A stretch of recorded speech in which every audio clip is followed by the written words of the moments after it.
Doctor care homeopathy అన్ని బ్రాంచ్ల్లో free consultation మరియు 25% అన్ని మందులపైన గొప్ప డిస్కౌంట్. అదే విధంగా ఐటీ కూడా ఇవాళ సరే హైదరాబాద్ విశ్వనగరం కానీ ప్రపంచ నగరం కానీ సార్ జనసాంద్రత విపరీతంగా పెరుగుతున్నటువంటి పరిస్థితి. కాబట్టి మన మారుమూల మన జిల్లాలలో కూడా ఇంజనీర్ చేసినటువంటి స్టూడెంట్స్ కానీ లేదా ఇతరత్ర నైపుణ్యమైనటువంటి విద్యను చదువుతున్నారు సార్. ఐటీని కూడా విస్తరింపజేయాలి సార్, డిసెంట్రలైజ్ చేయాల్సిన అవసరం ఉంది.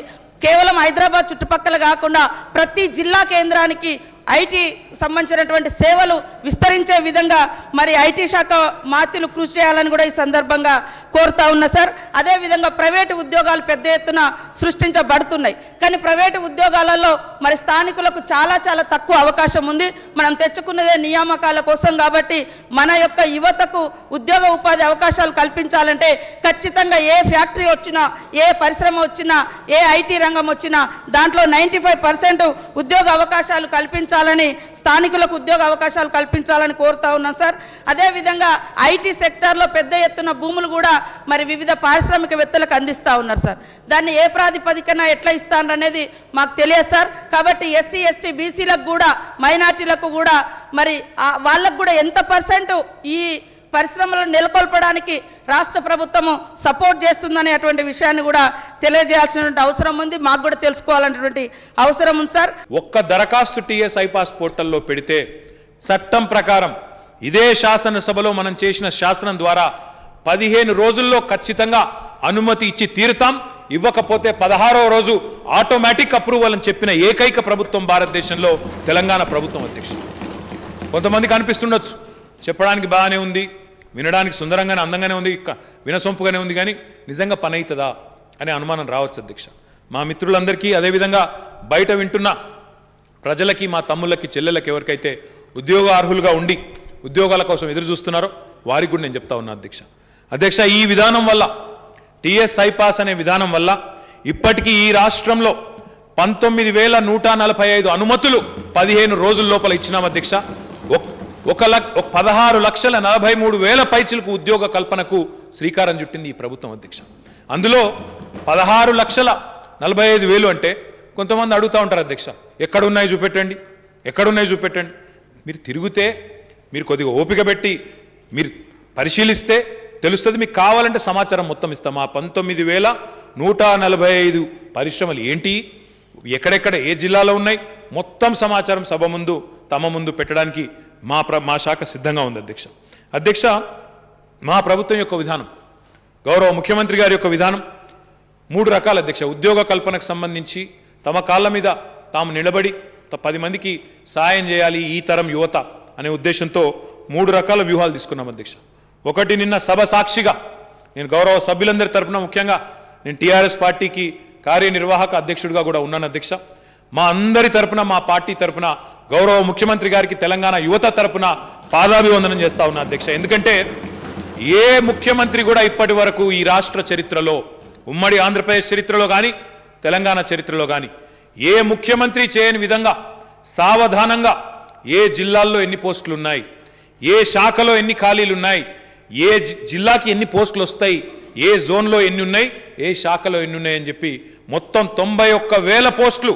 ఇది నిన్న ఈరోజు పేపర్లో కొలువుల జాతర అని రాసింది. అధ్యక్ష, ఇది కొలువుల జాతర కాదు, ఇది కొలువుల కుంభమేళా నిన్న గౌరవ ముఖ్యమంత్రి గారు ప్రకటించిందనే మాట ఈ సందర్భంగా నేను విజ్ఞప్తి చేస్తా ఉన్నా. అధ్యక్ష, ఆశ్చర్యం ఎక్కడ అనిపిస్తుంది అంటే, ఒకవైపు గవర్నమెంట్ సెక్టర్ ఎంప్లాయ్మెంట్ ఎంత ఉందో అంత భర్తీ చేస్తాం, దానికి ముఖ్యమంత్రి గారే సాధికారంగా బయట ఎక్కడనో రాజకీయ సభలో చెప్పలేదు. అధ్యక్ష, శాసనసభలో సభానాయకుడిగా మీ అనుమతితో అధికారికంగా వారు ఇక్కడ ప్రకటన చేసినారు. రాష్ట్ర వ్యాప్తంగా సంబురాలు జరిగినాయి. ఎక్కడికక్కడ పిల్లలు రోడ్లెక్కి బ్రహ్మాండంగా ఉత్కంఠతో చూసి, టీవీలు చూసి బయటికి వచ్చి సెలబ్రేట్ చేసుకున్నారు. చదువులో పడిపోయినారు. అధ్యక్ష, ఎక్కడ వాళ్ళు అక్కడ చదువుకుంటా ఉన్నారు. కానీ దురదృష్టం ఏంటంటే అధ్యక్ష, ఈ రాష్ట్రంలో 2 ప్రధాన పక్షాలు ఉన్నాయి. చదువుకున్న పిల్లలకేమో అర్థమైంది ముఖ్యమంత్రి గారి ఉద్దేశం, ప్రభుత్వ ఉద్దేశం. కానీ 2 ఉన్నారు. అధ్యక్ష, ఈ రాష్ట్రంలో ప్రధాన ప్రతిపక్షాల పార్టీలకు నాయకులు. వాళ్ళకి చదువు వస్తుందో రాదో నాకైతే తెలియదు. అధ్యక్ష, పెద్దగా చదువుకున్నట్టయితే లేదు, చదువు శాస్త్రం అయితే రానట్టుంది. అధ్యక్ష, వాళ్ళు మాత్రం స్టేట్మెంట్ ఇచ్చిండ్రు. అధ్యక్ష, మేము నమ్మం, ముఖ్యమంత్రి గారి ప్రకటన మేము నమ్మం. నేను వారికి ఒకటే విజ్ఞప్తి చేస్తా ఉన్నా. అధ్యక్ష, ప్రభుత్వాధినేతగా శాసనసభలో ముఖ్యమంత్రి గారు చేసిన ప్రకటనను నమ్మేటోళ్ళేమో ప్రభుత్వ ఉద్యోగాలకు దయచేసి అప్లై చేసుకోండి, పనిలో పడండి. నమ్మం మేము నమ్మనే నమ్మం అని చెప్తున్న వాళ్ళు ఎవరైతే ఉన్నారో గౌరవ ప్రధానమంత్రి మోడీ గారు ప్రకటించిన అధ్యక్ష సంవత్సరానికి 2 కోట్ల ఉద్యోగాలు ఇస్తా అని ఆ 2 కోట్ల ఉద్యోగాలకు తప్పకుండా మిగతా వాళ్ళందరూ మమ్మల్ని నమ్మనోళ్ళు వాళ్ళకి అప్లై చేసుకోవాలని చెప్పి కూడా నేను వారికి విజ్ఞప్తి చేస్తా ఉన్నా అధ్యక్ష. ఎందుకంటే అధ్యక్ష మేము మాటల ప్రభుత్వం కాదు అధ్యక్ష, చేతల ప్రభుత్వం. ఆయన బయట మాట్లాడిన కామెంట్స్ గురించి సభలో మాట్లాడటం కూడా కరెక్ట్ కాదు సార్. ఏమంటే నేను ఏమన్నా లెజిస్లేటివ్ మంత్రి గారు కూడా ఆ రకమైనటువంటి కామెంట్ ఇక్కడ సభలో చేయడం కరెక్ట్ కాదు సార్. ఇది సభ, ఇదేం పబ్లిక్ మీటింగ్ కాదు సార్. బహిరంగ సభ అంతకంటే కాదు ఇలా మాట్లాడతారు. మీకు ఒక రూల్స్ మాకు రూల్సా సార్? ఇది ఎట్లా సార్? లేనటువంటి వ్యక్తుల పేర్లు తీసుకొని ఇది కరెక్ట్ కాదు సార్. దయచేసి రికార్డ్స్ నుంచి తొలగించవలసింది కోరుతా ఉన్నాను సార్. ఇది కరెక్ట్ కాదు సార్. దళితులకు సంబంధించి చూస్తే ఈ సమాజంలో అత్యంత వెనుకబడి కులదోపిడి, ఆర్థిక వివక్షత, మరి పేదరికము, ఉండడానికి ఇల్లు కూడా లేకుండా ఉన్నటువంటి వర్గాలు దళితులు సార్. ఇవాళ సమాజానికి దూరంగా అడవులలో ఉండేది ఆదివాసీలు, గిరిజనులు అయితే ఊరిని అంటిపెట్టుకొని ఉన్నప్పటికీ ఊరికి దూరంగా అనేక వివక్షతలతోటి నివసిస్తున్నటువంటి నా దళిత సోదరులకు కూడా మరి మనం స్పెషల్ డెవలప్మెంట్ ఎస్సీ ఎస్టీ సప్లాన్ను స్పెషల్ డెవలప్మెంట్ యాక్ట్ 2017లో తీసుకొచ్చారు సార్. కానీ స్పెషల్గా ఏ పథకాలు ఇంతవరకు అందలేదు సార్. ఎస్సీ ఎస్టీల కాడికి వస్తే మీరు 3 ఎకరాల భూమి అన్నారు సార్, కానీ దాన్ని కూడా ఈరోజు మూలన పడేసిండ్రు. 3 ఎకరాల భూమి కూడా అనుకున్న స్థాయిలో అందలేదు సార్. కాబట్టి భూమి అనేది ఒక ఆత్మవిశ్వాసాన్ని, ఆత్మ గౌరవాన్ని, అదేవిధంగా ఆదాయాన్ని ఇస్తూ తరతరాలుగా ఉండేటువంటి భూమి పథకం గొప్పదే సార్. కానీ ఆ భూమి పథకం అనేది వాళ్ళ మూలకు పోవడంతో వాళ్ళ యొక్క భవిష్యత్తు ఏంటిదని అర్థం కావట్లేదు సార్. ఈరోజు 10 లక్షల పథకం తీసుకొచ్చి సార్ దళిత బంధు. ఖచ్చితంగా మేము కూడా కోరుకుంటా ఉన్నాం, 3 ఎకరాల లెక్క మూలకు పోకుండా ప్రతి దళితులకు అర్హులైనటువంటి వాళ్ళందరికీ కూడా పార్టీలు ఇతరత్రాన్ని వివక్షత లేకుండా వాళ్ళ యొక్క ఆర్థిక వ్యవస్థను పరిగణలోకి తీసుకొని మరి ఇవ్వాలని కూడా ఈ సందర్భంగా కోరుతా ఉన్నాం సార్. పెద్ద ఎత్తున మనం ఇప్పటి వరకు ఇండ్ల పథకం సార్, వాళ్ళు పాలిథిన్ కవర్లు పెట్టుకుంటారు, మనం ఎక్కడైనా ఫ్లెక్సీలు కడితే కూడా తీసుకుపోయి ఇండ్ల మీద వేసుకుంటున్నటువంటి పరిస్థితి ఉంది సార్. ఇండ్ల డబుల్ బెడ్రూమ్లు కూడా లేక, డబుల్ బెడ్రూమ్ లేవు, సింగిల్ బెడ్రూమ్ లేవు, చాలా ఇబ్బంది పడుతున్నారు. మా బాలరాజన్న గారు ఇప్పుడు దాకా చాలా మాట్లాడిండు. ఆయన ఒక్కసారి దళిత వాడలు కూడా తిరగాలని నేను ఈ సందర్భంగా కోరుకుంటా ఉన్నా సార్.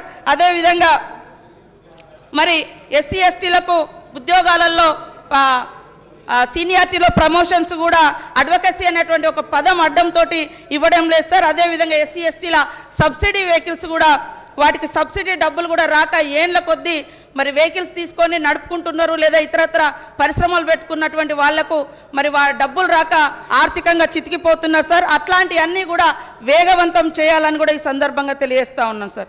ఎస్సీ ఎస్టీలకు జనాభా ప్రాతిపదికన పెంచాల్సినటువంటి రిజర్వేషన్స్ కూడా పెంచి ఉద్యోగ ఉపాధి అవకాశాలలో ముందంజలో ఉన్నప్పుడు మిగతా సమాజంతో ఈ అట్టడుగు వర్గాల ప్రజలు కూడా మరి అభివృద్ధి పదంలో వెళ్ళడానికి ఎడ్యుకేషనే ఇంపార్టెంట్ సార్. కాబట్టి మరి రిజర్వేషన్ కూడా పెంచాలని ఈ సందర్భంగా కోరుతా ఉన్నాం సార్. అదేవిధంగా social welfare hostels sir, SC సంబంధించిన హాస్టల్స్ చాలా వరకు శిథిలావస్థలో ఉన్నాయి. కేవలం గురుకులాలే కాదు సార్, ఇంకా హాస్టల్స్ కూడా ఉన్నాయి, స్కూల్స్ ఉన్నాయి. వాటిని కూడా స్ట్రెంథనింగ్ చేయాల్సిన అవసరం ఉందని ఈ సందర్భంగా తెలియజేస్తా ఉన్నాం సార్. అదేవిధంగా ఈ మధ్యకాలంలో పెద్ద ఎత్తున మరి ప్రభుత్వ భూములని దళితుల దగ్గర నుంచే, అట్టడుగు వర్గాల దగ్గర నుంచే అసైన్ భూముల పేరుతోటి, డెవలప్మెంట్ యాక్టివిటీస్ పేరుతోటి ప్రభుత్వం భూములు తీసుకోవడం జరిగింది సార్. వాళ్ళకున్న ఉపాధి కూడా కోల్పోయారు. కాబట్టి ఎక్కడెక్కడైతే ప్రభుత్వం దళితుల భూములను అసైన్ పేరుతో తీసుకున్నారో అభివృద్ధి కోసమని వాటికి ఖచ్చితంగా మరి ఎంతో కొంత నష్టపరిహారం కూడా ఇవ్వాలని ఈ సందర్భంగా తెలియజేస్తా ఉన్నాను సార్. అదేవిధంగా మరి ఎస్టీలకు సంబంధించి చూస్తే సార్, ఎస్టీల పరిస్థితి కూడా ఈరోజు 12% రిజర్వేషన్ ఇస్తా అని ప్రభుత్వం చెప్పి చాలా రోజులు అయింది సార్. ఇంతవరకు ఆ రిజర్వేషన్స్ అనేది మా వరకు రాలేదు సార్. కాబట్టి ఆ రిజర్వేషన్లు కల్పించాలి.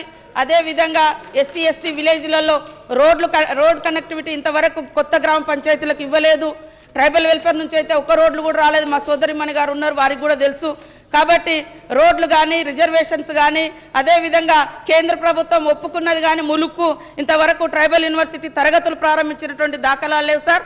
మరి ఖచ్చితంగా ఈ విషయంలో మేము కూడా కేంద్ర ప్రభుత్వాన్ని ప్రశ్నిస్తా ఉన్నాం. రాష్ట్ర ప్రభుత్వం కూడా మరి పోరాటం చేయాల్సిన అవసరం ఉంది. ఆ రోజు ఒప్పుకున్నటువంటి ఏదైతే బయ్యారం ఉక్కు పరిశ్రమ ఉందో దానికి సంబంధించినటువంటి నిధులు కూడా మరి పరిశ్రమను కూడా తీసుకొచ్చినటువంటి దాఖలాలు లేదు. కాబట్టి ఇట్లాంటి అంశాల మీద కాంగ్రెస్ పార్టీ కానీ మేము కానీ ఎప్పుడు పోరాటంలో ముందుంటామని కూడా ఈ సందర్భంగా తెలియజేస్తా ఉన్నాం.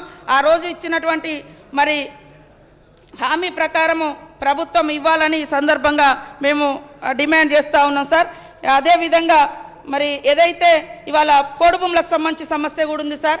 ముఖ్యమంత్రి గారు వాస్తవానికి ఈ సబ్జెక్టు మీద జరిగినంత చర్చ, ముఖ్యమంత్రి గారు కూడా ఈ సబ్జెక్టు మీద మాట్లాడినన్ని సందర్భాలు ఈ అసెంబ్లీలో వేరే సబ్జెక్టు రాలేదనుకుంటా సార్.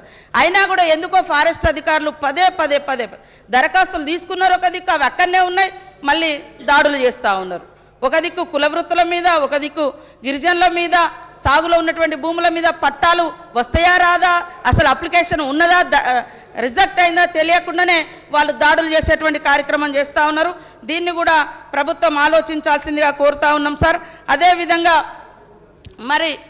మరి గిరిజన ప్రాంతాలకు ఫారెస్ట్ ఆటంకాలు ఎక్కువ ఉండి ఒక్క పంటకు కూడా నీళ్ళు ఇచ్చుకోలేనటువంటి పరిస్థితి. వాగులు వంకలన్నీ కూడా గోదావరి నిండుతుంది, లేదా ప్రాణహిత ఇంకోటో నిండుతుంది. కానీ మా ఊర్ల చుట్టూ ఉన్నటువంటి వాగుల మీద మాకు ఒక్క చెక్ డ్యామ్లు కూడా వచ్చేటువంటి పరిస్థితి లేదు.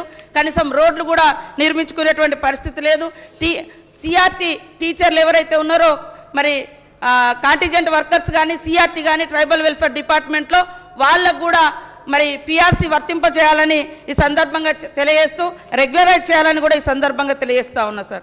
అదేవిధంగా మైనార్టీలకు సంబంధించి చూస్తే 7 ఏళ్ల బడ్జెట్లో మైనార్టీలు కూడా చాలా పేదరికంలో చిన్న ఇరుకు గదులలో చిన్న షెడ్స్ పెట్టుకొని మరి మెకానిక్ షెడ్లలో పనిచేస్తూ ఉన్నటువంటి వాళ్ళ కుటుంబాలు ఎక్కువ ఉన్నాయి సార్. వాళ్ళ ఇళ్లలో ఒకరి సాలరీస్ మీద, ఒకరి కష్టం మీద ఆధారపడేటువంటి సాంప్రదాయం కూడా ఉంది సార్. ఆడవాళ్ళు బయటికి రారు కాబట్టి కరోనా టైంలో అయితే వాళ్ళు ఇంకా ఇబ్బందులకు గురైంది సార్. కాబట్టి వాళ్ళకు కూడా బడ్జెట్లో చాలా తక్కువ 1% కూడా కేటాయించినటువంటి పరిస్థితి ఉంది. కాబట్టి మరి డబుల్ బెడ్రూమ్లు కానీ, అదేవిధంగా ఉపాధి పనులను కల్పించడం కోసం మైనార్టీ కార్పొరేషన్ నుంచి కూడా పెద్ద ఎత్తున నిధులు కేటాయించాలని, వారి యొక్క యువతకు కూడా ఉపాధి అవకాశాలు కల్పించాలని ఈ సందర్భంగా కోరుతా ఉన్నా సార్. మరి మీరు ఇస్తానన్నటువంటి 12% రిజర్వేషన్ కేంద్రం దగ్గర ఉందని చెప్తా ఉన్నారు. కేంద్రం ఇస్తుందా ఇయ్యదా, అసలు రిజెక్ట్ చేస్తుందా, అమలు చేస్తుందా ఏంటిదో కూడా మరి మనం అందరం అడగాల్సినటువంటి అవసరం ఉంది సార్. ఖచ్చితంగా అది బాధ్యత కూడా రాష్ట్ర ప్రభుత్వం తీసుకొని మరి వాళ్లకు ఇవ్వాల్సినటువంటి రిజర్వేషన్స్ ఇవ్వాలని కూడా ఈ సందర్భంగా డిమాండ్ చేస్తా ఉన్నాం సార్.